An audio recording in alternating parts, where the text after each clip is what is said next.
his own.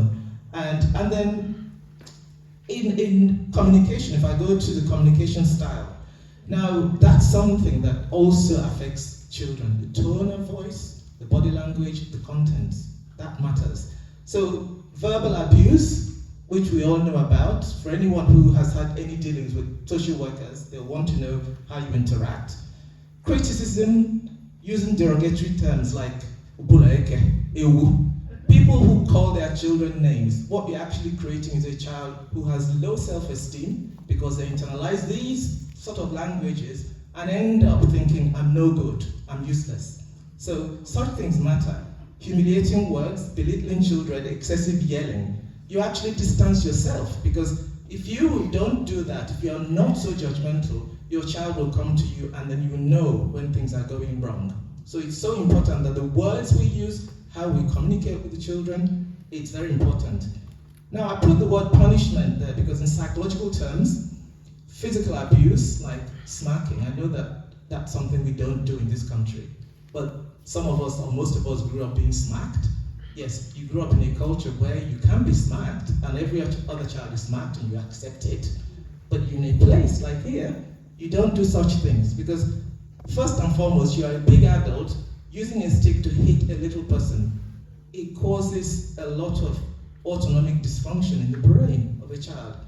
So the fight or flight response, the anxiety that grows in that situation is a little person who's hiding from a big person. So you intimidate to get a response, but that's not how to do it. There are other ways of doing it in terms of discipline. There are different ways of doing it. I will not go into such things like cognitive behavioral approaches, how you get the positive out of someone rather than getting it in that kind of physical way. So it's another long type of discussion. It's not something we can talk about here. So I'll quickly speed on because I'm sure my time is short.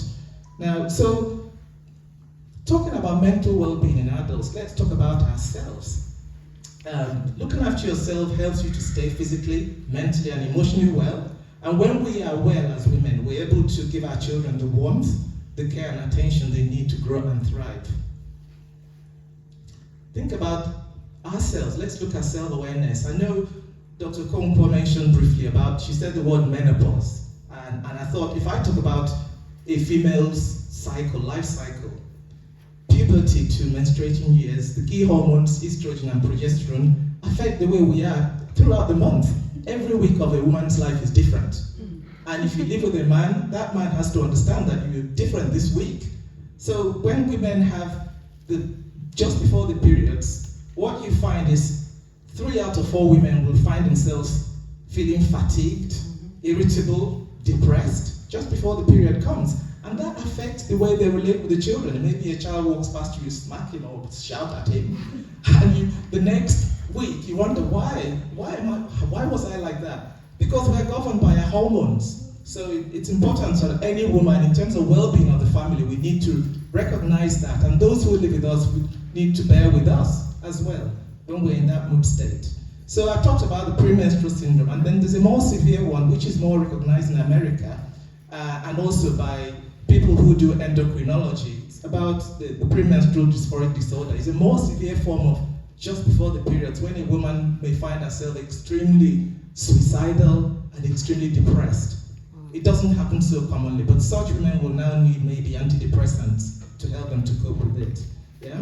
And then I look around the room, many of us fall in the bracket of menopause, perimenopause. Perimenopause meaning 45 years onwards, where estrogen starts to drop.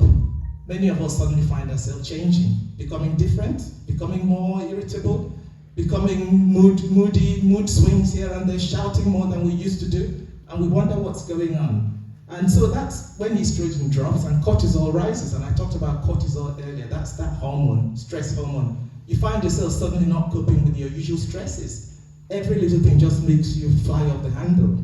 And that's what happens around that menopause, 40 to 50, and after that, menopause goes on until someone is up to 60 sometimes. For those who are unlucky, they get all the hot flushes and all the problems that go with it. So it's all down to hormones. So we need to be aware that these things that happen to us affect how we relate with our family and the well-being of the children we're bringing up, and everybody, the husband as well. So that's something to think about.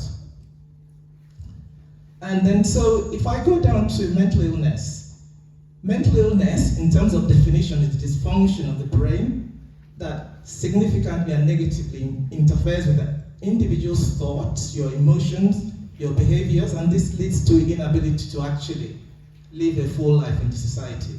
So in terms of mental illness, we deal with quite a lot of people who cannot even function after an episode of mental illness. They've lost the skill or the ability. So it's a complex thing that I wouldn't be talking about today. I just wanted us to have a global overview of it all. So to talk about mental illness and mental well-being, I decided that we'll look at the biological factors, psychological factors, and social factors. So we call it usually biopsychosocial. So if I'm seeing someone who has a mental health problem, I'm thinking about biological factors. What did they inherit? What physical health problems do they have? What probably could be going on wrong? Are they using drugs or anything else? Or are they using medications that are affecting their mental health? Like people who sometimes use blood pressure medications that cause depression, that could be the problem. Then you think about psychological factors. What type of temperament has that person got? What's happening? Self-esteem, and generally, grief, trauma, as Chuka mentioned, trauma. What are they having? What's happening in their life? What are these factors? And then social, we know that social factors play a lot of role in our lives. We're all here, this is a nice social event. So it's a social positive factor for all of us here who are here. So social means not having money, probably being deprived one way or the other, not having friends, feeling lonely. You mentioned that when she talked. So that all your mental health difficulties or mental well-being is a combination of all these factors. So if we think about that, they're all interlinked. I have to speed on then. So I mentioned examples. For instance, a biological factor is having a long-term physical health condition. Psychological factor of bereavement, losing someone who's so close to you. Childhood abuse is trauma and neglect is also psychological. Social isolation or loneliness can be psychological and social. And then discrimination, stigma, and also including racism. Those are psychological and social factors. But I wouldn't forget the spiritual perspective, because you can have biopsychosocial, but you also have spiritual perspective of it. So when we have that spiritual well-being, it means that we are connected to something bigger than us, and also to those around us. We have inner hope, peace, and hope. When I talk of hope, think about the number of churches that are rising in Nigeria. Why do people go to such churches? Because we're stressed and we live in hope. And that's what keeps people alive. Imagine if we don't have that. So many of us will be hanging from trees in Nigeria. That is what's keeping people alive. And so where you find stress, that's where you find people reaching out for something beyond. Yeah. So having spiritual well-being also reduces anxiety, stress, anger, and depression. Now, prevalence of mental health disorders, Onyi mentioned that briefly. By the time young people are around 14 years of age, 50% of them already have mental illness beginning. So it's there in the family.